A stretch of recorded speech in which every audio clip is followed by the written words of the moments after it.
Hello, Into Tomorrow fans. I'm Dave Graveline. Do you have an iPod or other MP3 player that you'd like to hear around the house? How about wirelessly? Today's Spotlight will tell you how to do just that. Meantime, we would love it if you would participate via our new iJot video phone call system. And yes, we'll show your video on the radio. Among other things, you may be highlighted on the website and, of course, may be highlighted on an upcoming television show that we're producing. Visit our website at graveline.com or intotomorrow.com. Scroll down just on the right-hand side, you'll see iJot. Make sure you're lit properly, we hear you well, and send us a good brief question. You'll also win a spectacular prize for participating as one of our first very special video email questions. So do let us know. Now it's time for our look back at This Week in Tech History. Here's Chris. Thanks. This week in 1938, spectators paid 25 cents to witness the first television theater. It opened in Boston, Massachusetts.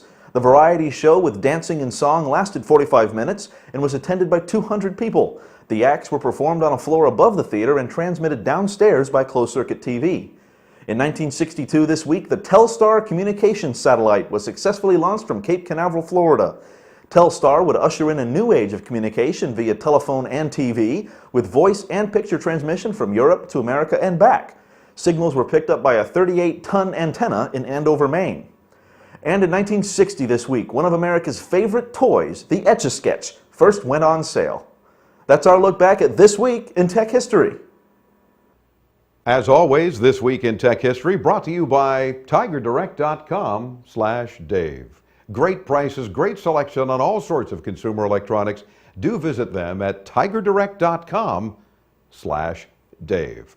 How do you connect to your music at home or at the office? iPod, MP3 player, your computer, CD player, or satellite radio? What if you could use one device to stream your music from many digital music sources? Well, the Mondo Mint plays and amplifies your music from one small device.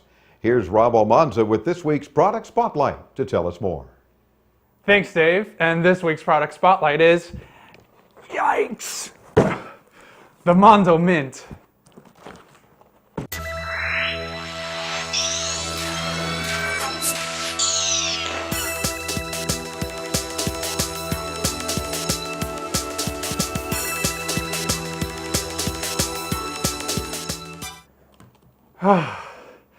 Well, that was a lot of work, but check out the Mondo Mint. The Mondo Mint is a versatile audio player and amplifier. The amplifier resembles the Apple TV a bit. It's small but powerful and comes with these two cool bookshelf speakers right here. The Mondo Mint is really a 3-in-1 device. First, it's designed for the iPod. The amplifier has a built-in dock for the iPod, and there's a wireless dock too. There are several adapters to fit all but the iPod Shuffle. If you look over here, that's how they come packaged. Second, the Mint also has a USB connection, so you can connect it to your PC or Mac and stream directly from your computer. Check out this wireless dock for the iPod. It takes all types of iPods except for the iPod Shuffle. You can then control your music from up to 100 feet away from the Mint amplifier unit. You do all of the controlling from the iPod itself because the remote control that's provided doesn't control music tracks or your playlist. And third, there's a universal line and input, so you can use any device that uses an 1/8-inch headphone cable. You can plug in your electric guitar, iPod Shuffle, and other MP3 players, portable CD players, game consoles, and even satellite radio receivers. There's relatively no setup. It's a plug-and-play unit, which makes it very convenient to use. The only wires you're going to deal with or connect are the speaker cables and the power cords for the amplifier and the wireless iPod dock. The sound is great too. It's got good bass to it. The Mondo Mint retails at just under $350. Don't forget to visit our website at graveline.com to learn more about the Mondo Mint. Now here's Dave. Thank you very much, Rob. I enjoyed how you especially put all that together so quickly. A lot of folks telling us they're learning the tech terms of the week. Well, here's Andrea Brasino with this week's.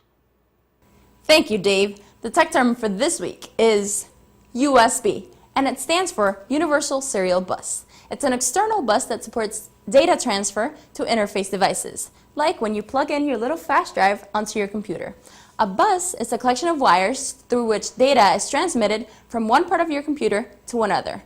There are USB hubs, USB flash drives, USB cables, and even VoIP phones, among other devices. USB has become a standard connection method for many devices such as keyboards, a mouse, and even digital cameras. I can't work without my flash drive to save my projects.